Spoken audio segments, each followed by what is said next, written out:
see, what were we? What? Last time we were together, that was like last year. What were we studying again?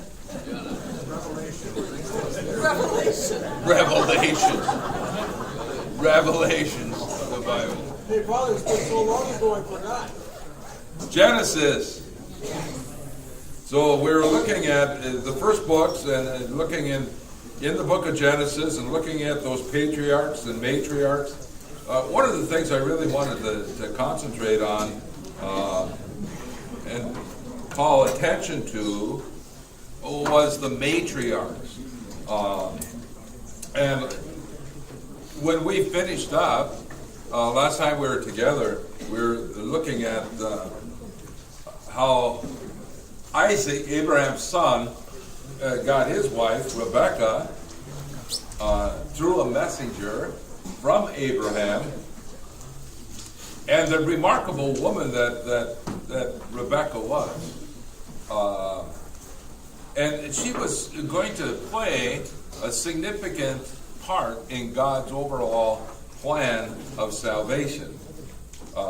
If you remember, she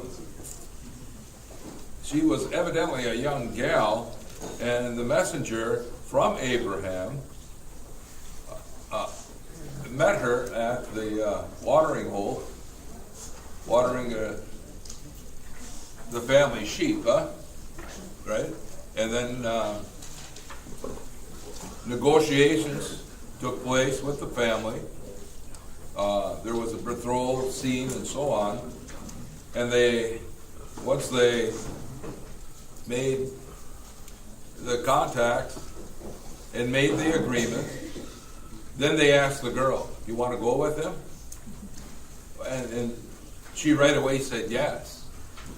Yes. Well, and what really helped that family to decide to send the girl with her maidservant to this long-lost relative living on the edge of the desert in a faraway land was the fact that the messenger came loaded with camels and gifts and gold and silver, and the family ended up with a lot of loot.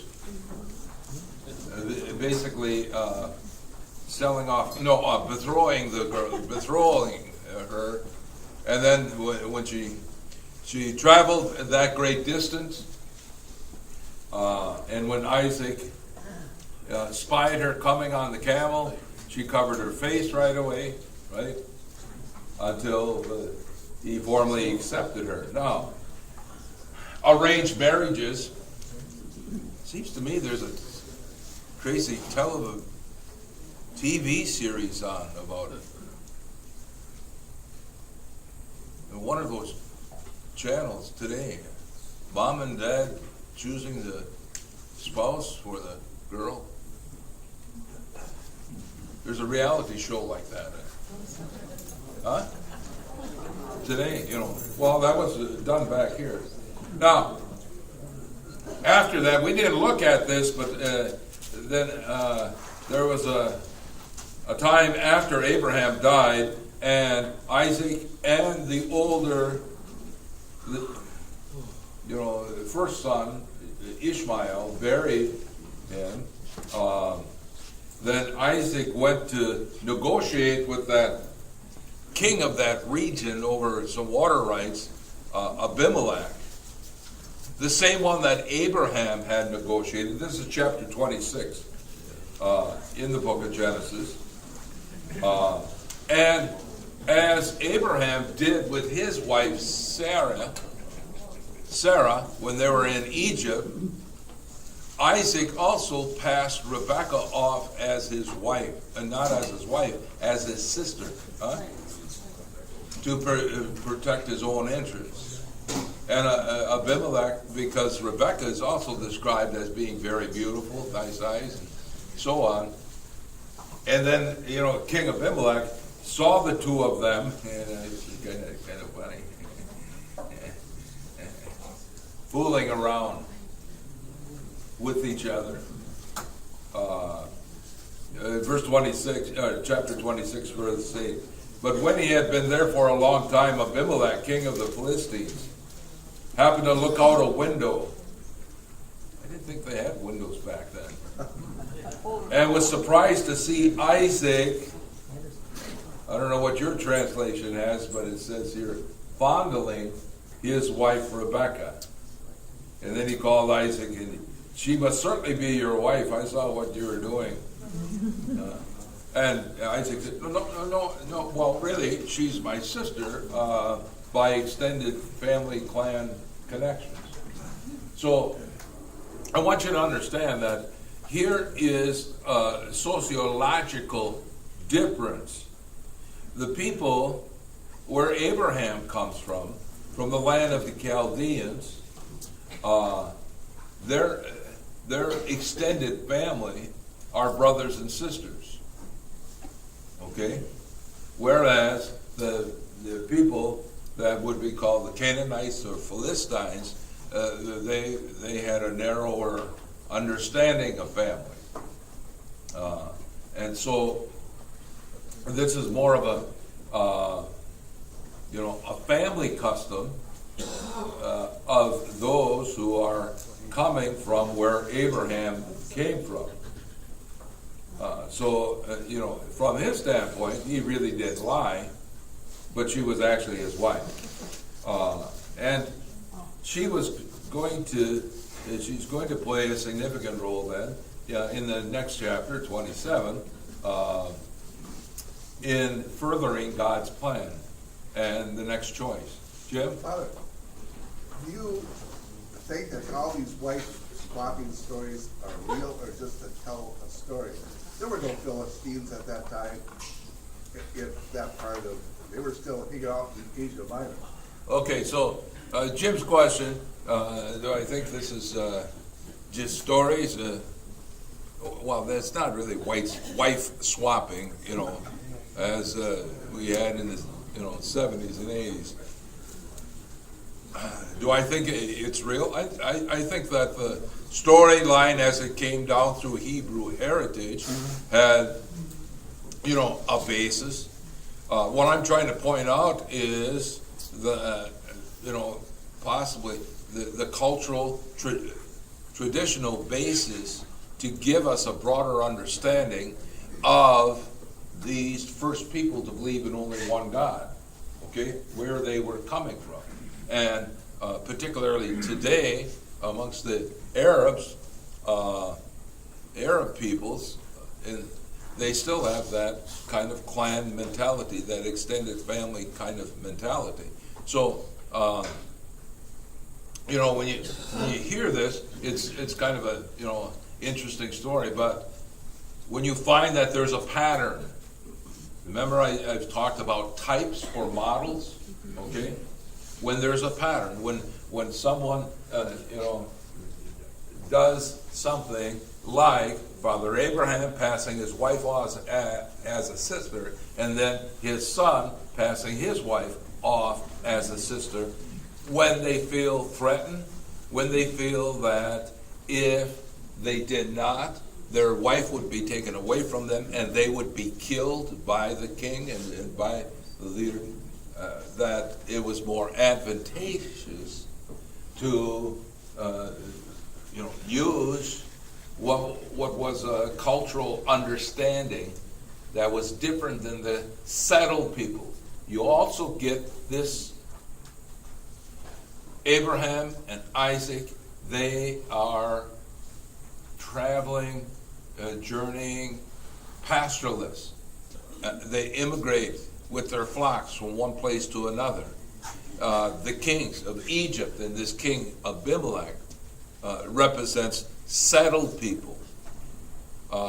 We would say, urbanized people, so to speak, okay?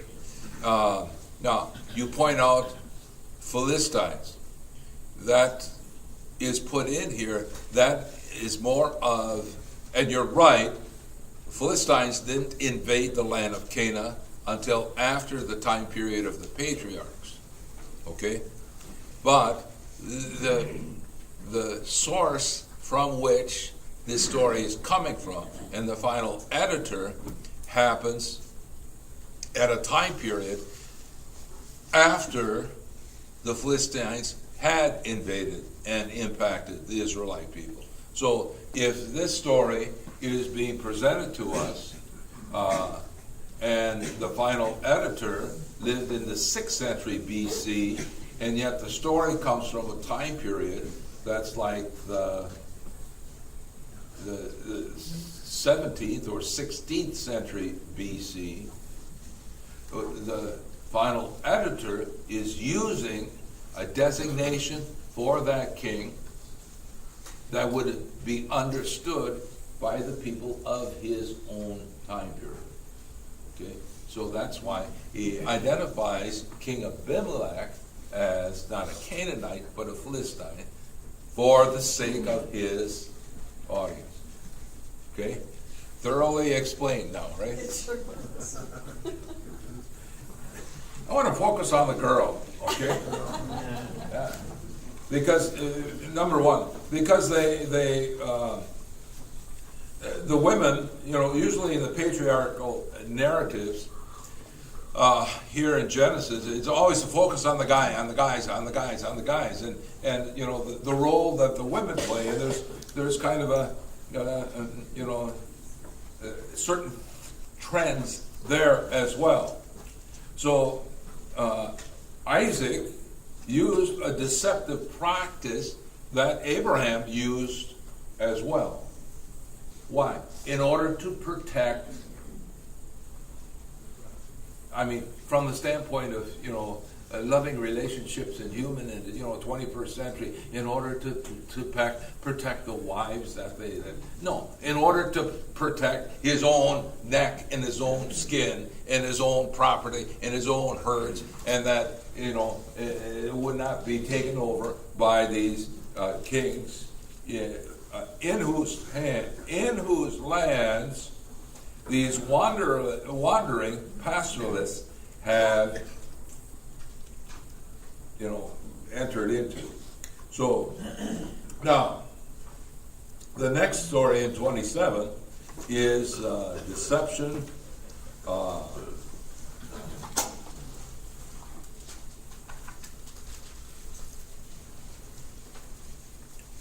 Overall, we don't see a whole lot about Isaac anyhow.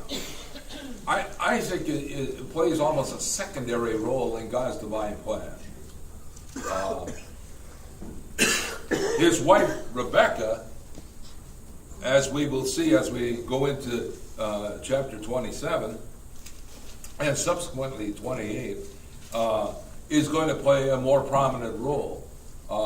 And why, we don't know. There's probably not many stories other than that deception thing with King Abimelech. But the wife Rebekah is certainly a remarkable woman, whom Isaac has come to cherish and love passionately. That passage I pointed out to you in Hebrew, there's really what that king saw. It was quite obvious that they were deeply in love with one another. Okay, so and so they have two sons, twin sons, right? Esau, who ended up popping out first, and then Jacob, the next one. And then as the boys grow up, they certainly they're twins, but they have distinctive personalities. Esau being more of an outdoorsman, a hunter, and so on, and evidently Jacob hanging around with his mother. So in 27 then, it's Rebekah. She overhears verse 5. Let's look at it, verse 27, verse 5. Rebekah had been listening while Isaac was speaking to his son Esau.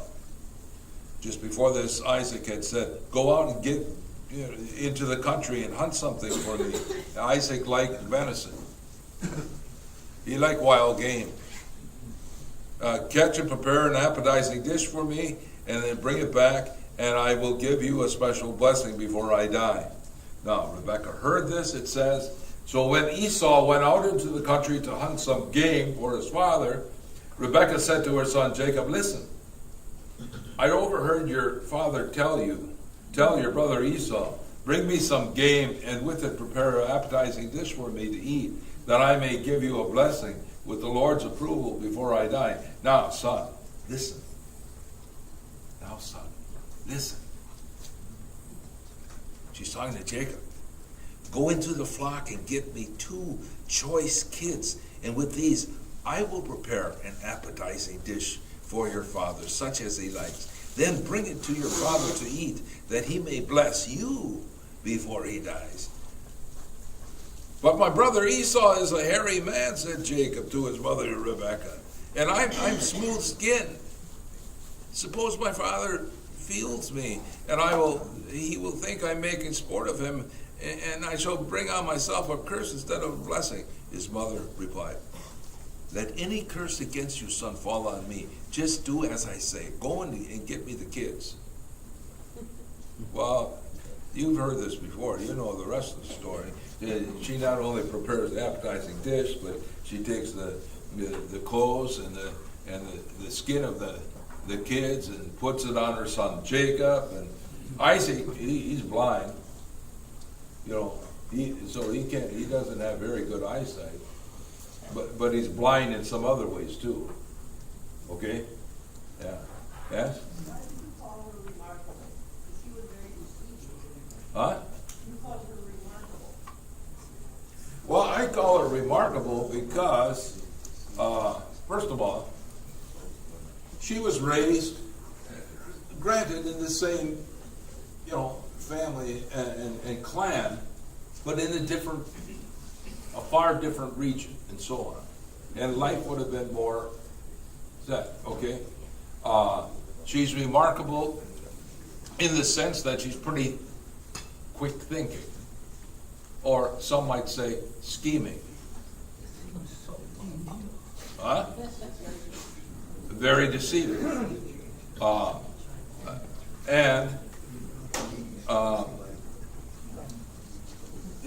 The outcome, of course, is that the deception is carried out, and Isaac drank before this nice, and evidently he couldn't tell the difference between, a lamb stew and a venison stew, basically.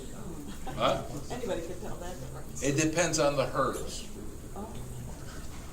It depends on the herbs. Because a lot of times, back then, they would use the same kind of herbs and seasonings. You put enough cinnamon and cardamom and cumin in the dish, and it's hard to tell. You can tell it's not lentils, okay, or beans, okay. So it's carried out, and so as we look, Isaac ends up giving the blessing to Jacob. The deception is carried out. And verse 30, Jacob has scarcely left his father, just as Isaac had finished blessing him, when his brother Esau came back from his hunt. And when he too prepared an appetizing dish with his game, and bringing it to his father, he said, please, father, eat some of your son's game, that you may then give me your special blessing. And his father said, who are you? Couldn't he tell by the voice? Evidently not. Well, I'm Esau, your firstborn son. With that, Isaac was seized with a fit of uncontrollable trembling. Who was it then, he said, that hunted game and brought it to me? I finished eating it just before you came, and I blessed him. Now he must remain blessed. So, what a shock. Right? So Esau burst into loud, bitter sobbing. Oh, Father, bless me too. And he begged. I don't know, I find that kind of humorous. Here's a big, an outdoorsman, all right, who's self-sufficient. He not only hunts the game, he doesn't just give it to the women to prepare. He prepares it himself. He does everything the father wants him, to do. He comes, and the old man doesn't recognize him. and now he's been deceived, so he gave the special blessing to someone else. And here's this, scrappy guy burst into loud, bitter sobbing, and he says, Esau exclaimed, he has been well named Jacob.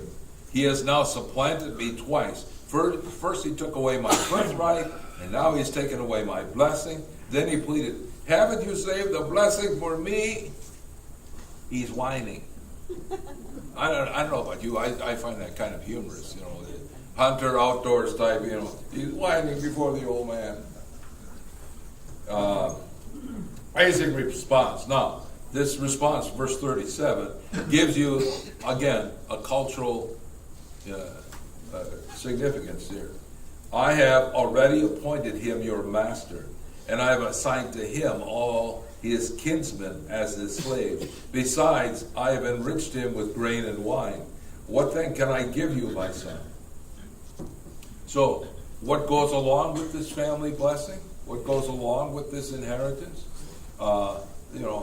Is much more than just, you're now the head of the family. Okay? It's much more than just, temporal things and monetary things and so on.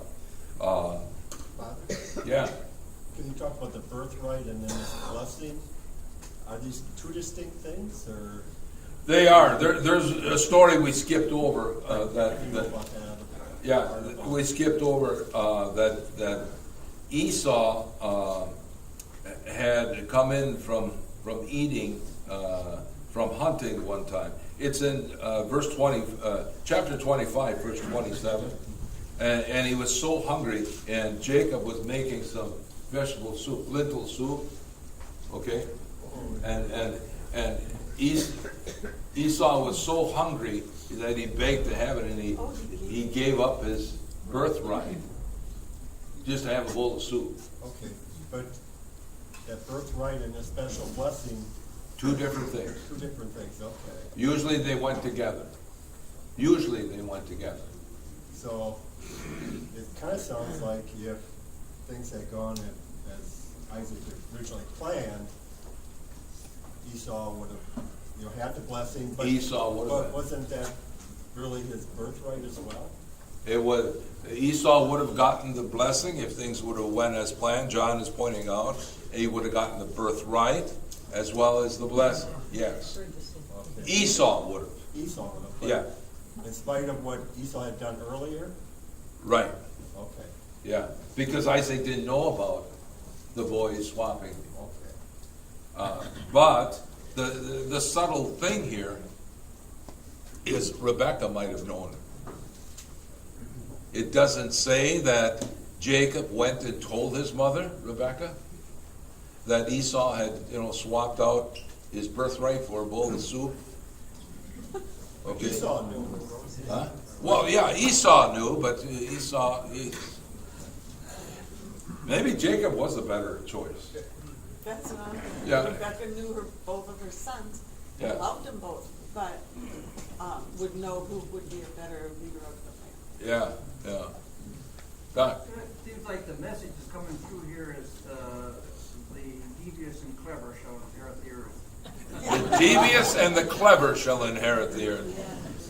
Well, let's not extend that too far. What we're really seeing, let's face it, Father Abraham was pretty devious too with some people that he encountered, right? And so this is part of humanness, okay? Human interaction between these various groups of people from different sociological backgrounds. Here now, of course, is an inter-family background. But in spite of human flaws, so Esau had the human flaw of not being evidently too bright, giving up his birthright for a bowl of soup. He was a teenager. Lentils, too, yet. Okay. Isaac, being shown as not being too bright. He can't distinguish between one son and another, even, they're clothed and so on. The smartest one in the family ends up being that remarkable woman, Rebecca. Okay? So, that remarkable woman, this is all part of why I say she's remarkable, okay? All right? She understands the sons and she promotes them in that. Okay. Right. It's kind of interesting that what you're talking about today, because a couple of weeks ago, we talked as we went into the time of the birth of Christ, the concept of women saying, I will, be willing. And here you have another situation where women play a role behind the scenes. And yet in that culture, women did not hold high places.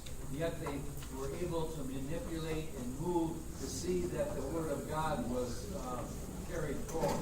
Well, but it didn't stem from, the women did this, it didn't stem from a religious connection with the Word of God and so on. In God's divine plan, as the final editors look back at the history and frame this up, they're presenting it this way, as the women being deceptive, but furthering God's divine plan.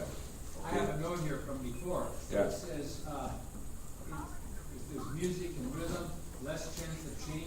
The poetry that's in here, 1700 to 1750 before Christ, biblical history always answers what was the message of God. Yeah. In the long run. It always goes back to what is the message of God here.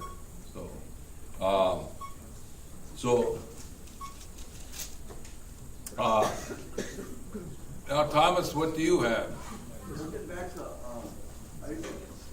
Isaac was a patriarch who only had one wife. And 50 years, for some 50 years, Isaac was almost blind and sad and pitiful things. And what Jim brought up about offering is Exodus 36, verse 5. And said to Moses, the people bring much more than enough for doing the work that the Lord has commanded us to do. So Moses gave a command, and the word was proclaimed throughout the camp. Let no man or woman do anything more for the contribution for the sanctuary. So the people were restrained from bringing, for the material they had was sufficient to do all the work and more. That's really good.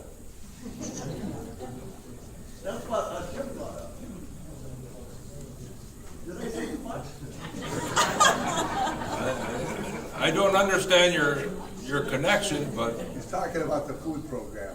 oh, he's talking about the food program. Okay, so Amen? okay, so Isaac does give Esau somewhat of a blessing. If you take a look at verse 39. Afar from the fertile earth shall be your dwelling, far from the dew of the heavens above. By your sword you shall live, and your brother you shall serve. But when you become restive, you shall throw off his yoke from your neck. So, this is a blessing. You shall live in a faraway place, but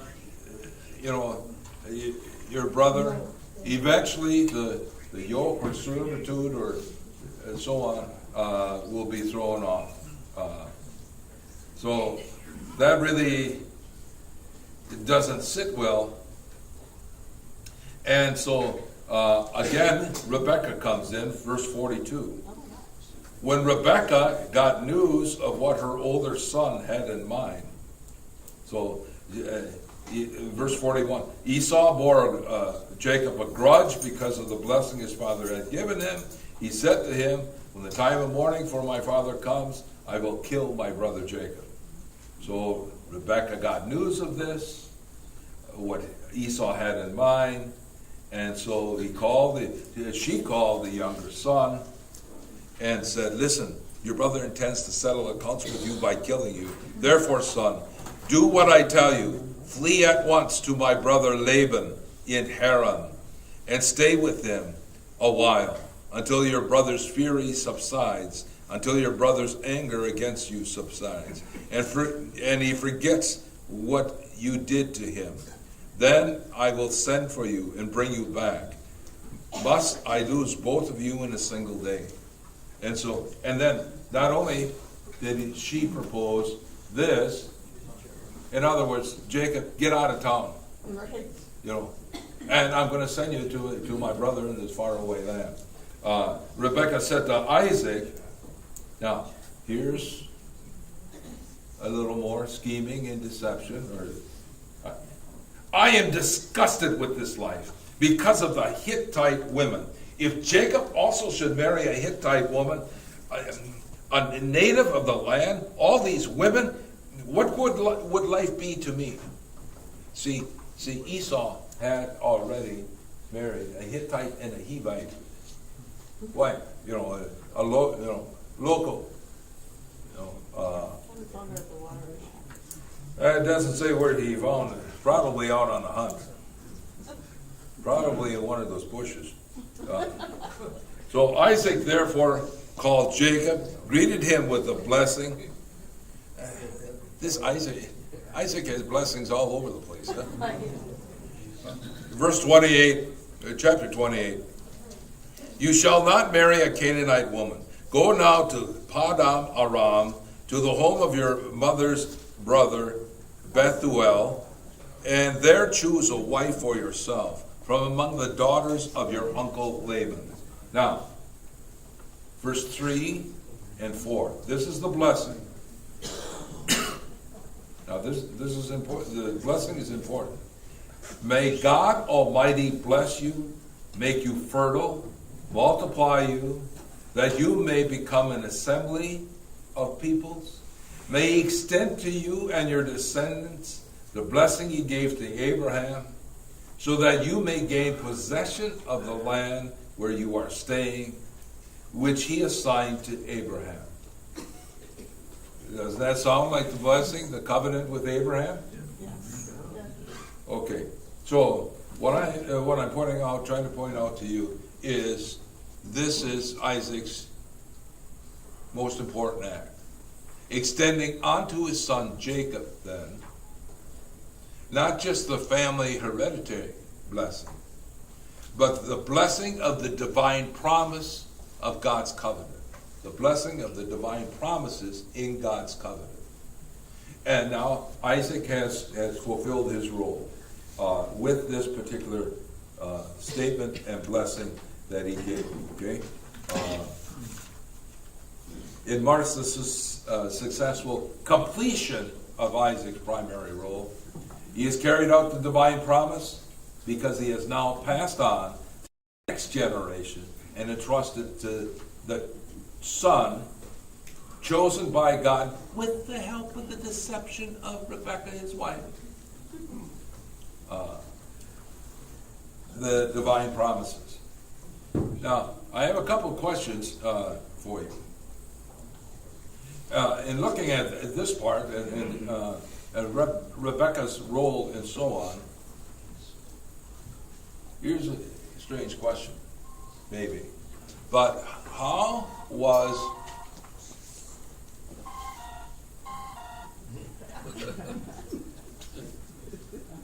Rebekah rebelling against tribal custom like Hagar,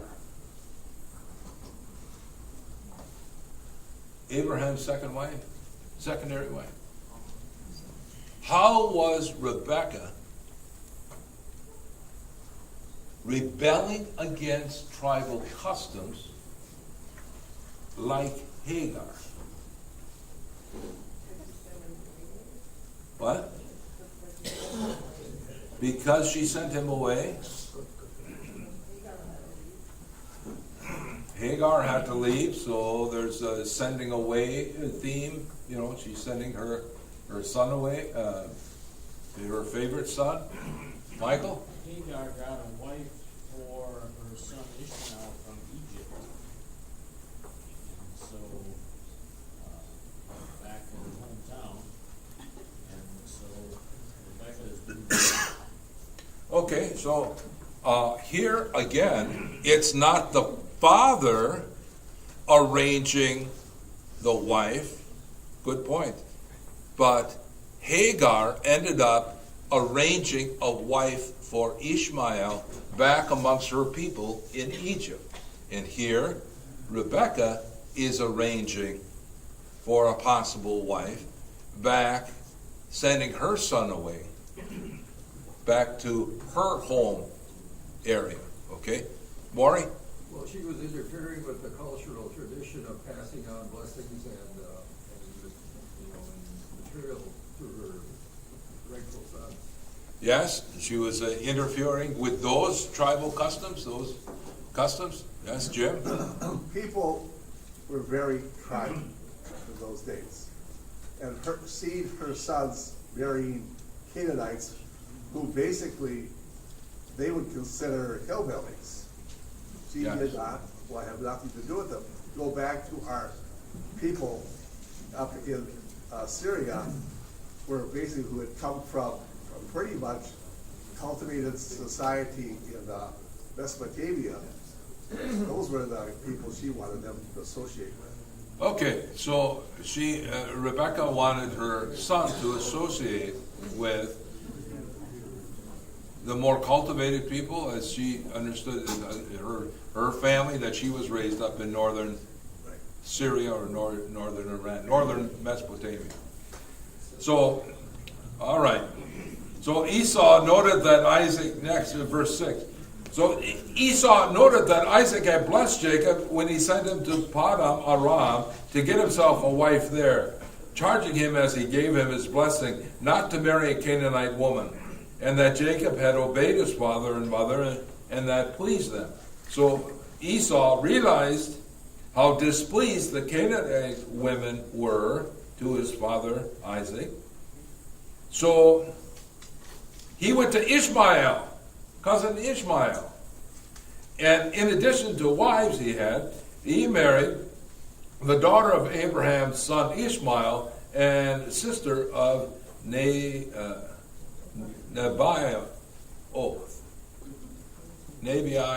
So here, Isaac, still wanting to please his father and mother, wanting, so he got, a wife from the other side of the family, through Ishmael's side. But then again, no one arranged that. He arranged it himself, right? So again, it puts him in, a bad light of, not following the traditions. Now, so Jacob is sent off. Now, let's get our geographic bearings here a little bit. All right? So, is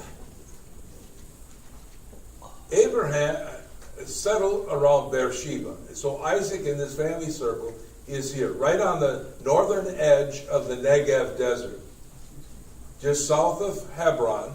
Why is Hebron important? Why is Hebron important?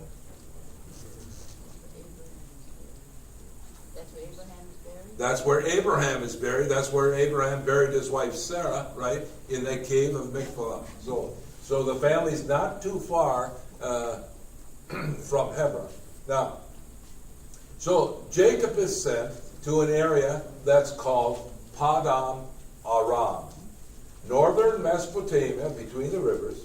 What would be today like northern Syria or northern Iraq. Here is the identification of Paddan Aram. It would be like a state, because inside that is the city of Haran, and Father Abraham originally came from Haran. Okay? So the region is Paddan Aram. Now, it's quite a distance. I mean, when you consider it, they're going on foot.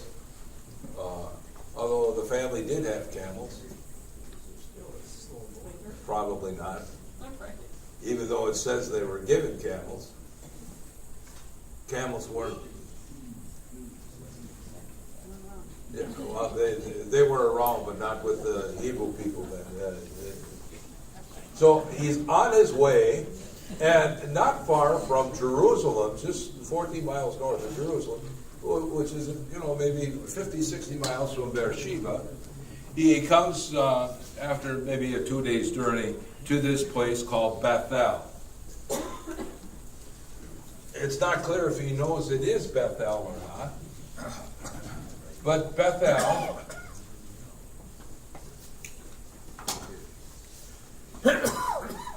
it means house of God, house of the God El. Now, Bethel is a holy spot. It was a holy spot even before he got there. Father Abraham worshipped at Bethel. Genesis chapter 12, verse 8. To the ancient peoples, this was an ancient shrine, a holy place. And there was, ancient peoples believed certain spots, there's certain spots where that are like holy, special, spirit-filled, and you see this, that goes back to primitive people all over, where the divine and earthly realms kind of meet. Bethel was one of those spots. It's like, here in the state of Wisconsin, we have, 70 miles from here, a place called Holy Hill. It's a great big Catholic, church, a double church. How many have been to Holy Hill? Okay, well over half the people here have been to Holy Hill. Well, it's my understanding that was a holy hill before any white men came to this area. It was a holy hill by the tribal people, the Native American people. And there's certain spots like that throughout the world. Shrines are left, temples are left, cultic or cultural places of worship or sacrifices are left behind in archaeology. And so many centuries removed, so many, the people may have all died out, like in Central America or South America, Aztecs, Incas, and so on. And we try to piece it back together with what worship happened and so on in this holy place as well. Bethel was like that. It's one of those places. And not only that, what Jacob has here is a dream. Now, here's another thing. Ancient peoples understood dreaming as an act beyond human control through which the gods spoke. It's something beyond our control through which the gods spoke. And so he takes one of the rocks there, he uses it as a pillow, and of course he has the dream. And if we take a look, the core of it, chapter 28,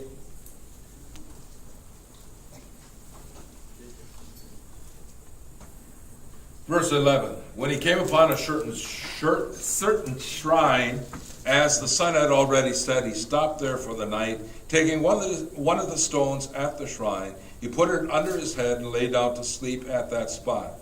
Then he had a dream. A stairway rested on the ground, with its top reaching to the heavens, and God's messengers were going up and down on it. And there was the Lord standing beside him and saying, I, the Lord, am the God of your forefather Abraham, and the God of Isaac. The land on which you are lying, I will give you and your descendants.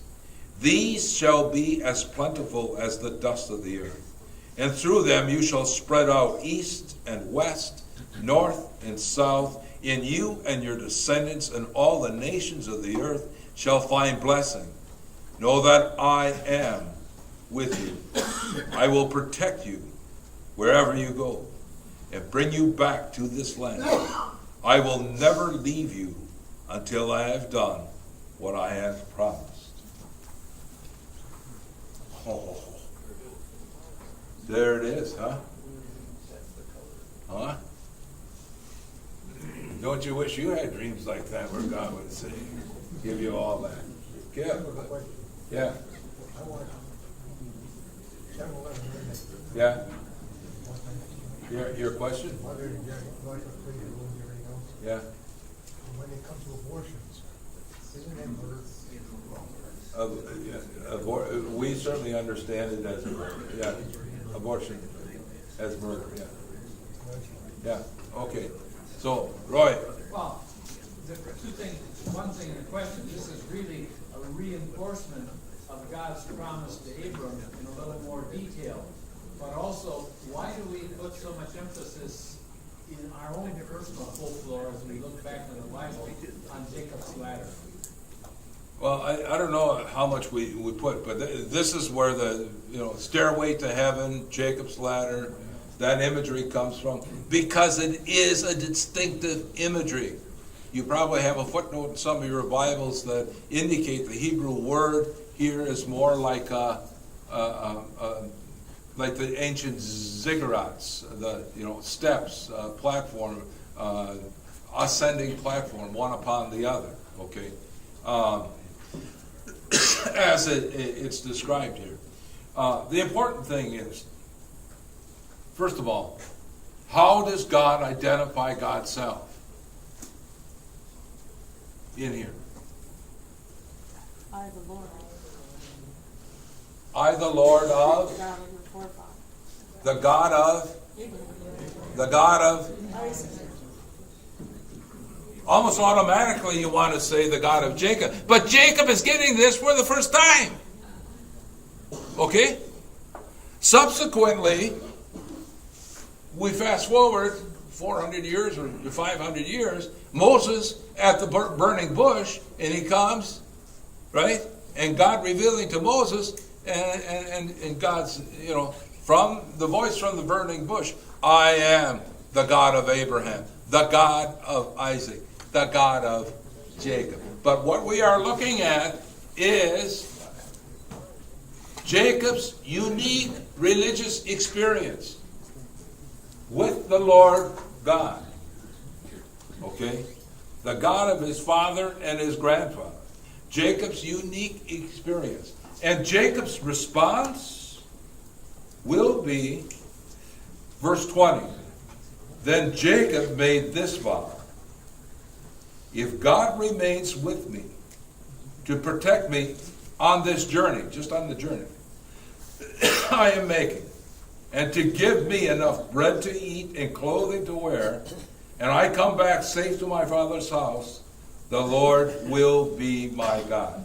So, here, it's a very, it's like a simpleton's, a youngster. If God protects me on this journey, and I get enough food to eat and clothes on my back, and no one harms me, then he will be my God. Well,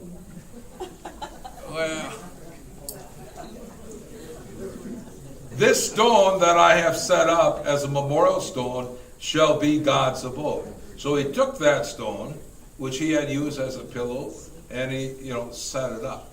So how big was that stone? I don't know. If everything you give me, of everything you give me, I will faithfully return a 10th part to you. Now, I don't know about you. Talking about returning a tithe and a 10th part. There was nothing like that before, except Father Abraham gave a 10th of the war booty, to the king of Salem, Melchizedek. But there's no indication that was passed on. Okay, this sounds like a priestly editor snuck that in. That sounds like it's something from the peace source to me. They give a tithe back to the temple. But you know, his thing is look at the promises that God gives him in this dream. Land, and not just any land, but this land, north, south, east, west. Descendants, nations will spring from you. Protection, I will protect you. And the promise, God will never leave him. Okay, that's protection, and God wouldn't leave him unprotected. And so and in turn, Jacob promises a tithe of everything, but you know how that goes. We'll just have to keep that in mind to see if he follows through on that part. Okay. All right. So, Father, you're going over geography. In essence, that Ishmael helped bury his dad, and that now that Esau married one of his granddaughters, where does the Bible put Ishmael in any special place? Ishmael? Yeah, any special place in Arabia or? Yeah, his name extrapolated later on, is identified with the region of Edom. Okay, So he wasn't that far away. No, but he was across the Rift Valley, alongside. So to the east of basically the Jordan River, and what we know today, what we call today Jordan. So he continues his journey, verse 29, and we get him. Now this Jacob journeys. He doesn't have a map. Doesn't say he has helpers or servants. He has no GPS. He has no Garmin. Okay? He's following the trade routes because that's where he's going to get fed. His mom probably gave him a sack or something. But it just, some money. But it says, 29, after Jacob resumed his journey, he came to the land of the Easterners, or the land of Kittim. And looking about, he saw a well in the open country with 3 droves of sheep huddled near it. For droves were watered from the well. A large stone covered the mouth of the well. Only when all the shepherds were assembled there could they roll the stone away from the mouth and water the flocks. And then they would put in the stone back over the mouth of the well. So, here we go again. We've seen this before. What happens at a watering hole? Girls. You meet girls! Huh? You meet girls! But all he sees is, 3 great big flocks of sheep and a whole bunch of stinky shepherds, and the well is covered anyhow, and he's thirsty. But he comes up, he's very convivial. He says, friends, where are you from? And they said, we're from Haran. And then he asked them, do you know Laban, the son of Nahor? We do, they answered. He inquired further. Is he well? He is, they answered. And here comes his daughter Rachel with her flock, with his flock. Okay, so what we get out of the personality of Jacob, he's very convivial, he's very talkative, he's very inquisitive, almost charming, right? With these strangers. He's a smart one. He's a smart one. His mother taught him well, yeah. And so at the wellstone, when he finds out that the daughter of his uncle is coming with her sheep, then they said, there is still much daylight. It is hardly time to bring the animals home. Why don't you water the flocks now and then continue pasturing them? We cannot until all the shepherds are here and roll the stone away from the mouth of the... Only then can we water the flocks. While he was still talking with them, Rachel arrived with her father's sheep, and she was the one who tended them. And as soon as Jacob saw Rachel, the daughter of his uncle Laban, with the sheep of his uncle Laban, he went up and he rolled that stone away from the mouth of the well, and he watered his uncle's sheep And then Jacob went and kissed Rachel and burst into tears. Oh. What isn't that romantic? He saw the girl, he got so charged up, he took that stone, and it took how many shepherds to roll that stone away? And it talks about 3 flocks already, and they're waiting for another flock to come. It takes at least 4 guys to roll away that stone, and he gets so charged up, he just rolls it away himself, and he waters the sheep himself, and he goes up and kisses the girl. Smack! Mwah!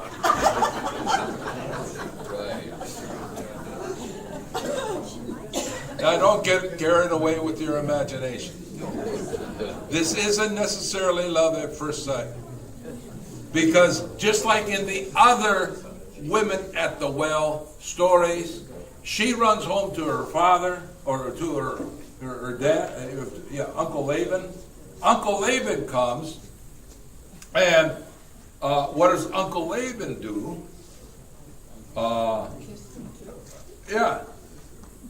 He kissed him as well and talked with him. And then verse 13, when Laban heard the news about his sister's son Jacob, he hurried out to meet him. After embracing and kissing him, he brought him to his house.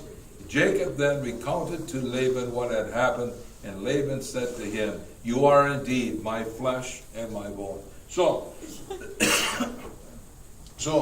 the custom in this family, this tribal custom, is a kiss. Now, in the Middle East, there are people that when they greet one another, it isn't, "Hi, how are you?" "Hi, how are you?" Oh no, in family ties, they take one another, kiss one side, kiss the other side, one more kiss on this side.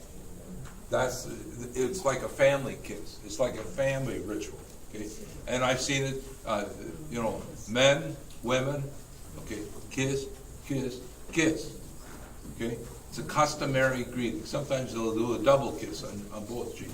Okay, so we shouldn't take this as a romantic lip lock. I'm just so excited to see it and so on. But after Jacob relates his story, and then what Uncle Laban said, "You are indeed my flesh and my blood." It is the acceptance of the boy as part of the clan, as part of the family, extended family, happy to see you. And the next section is going to be something that we've seen before in this family, a betrothal. But you'll have to come back next week for us to deal with that. Thank you very much for coming.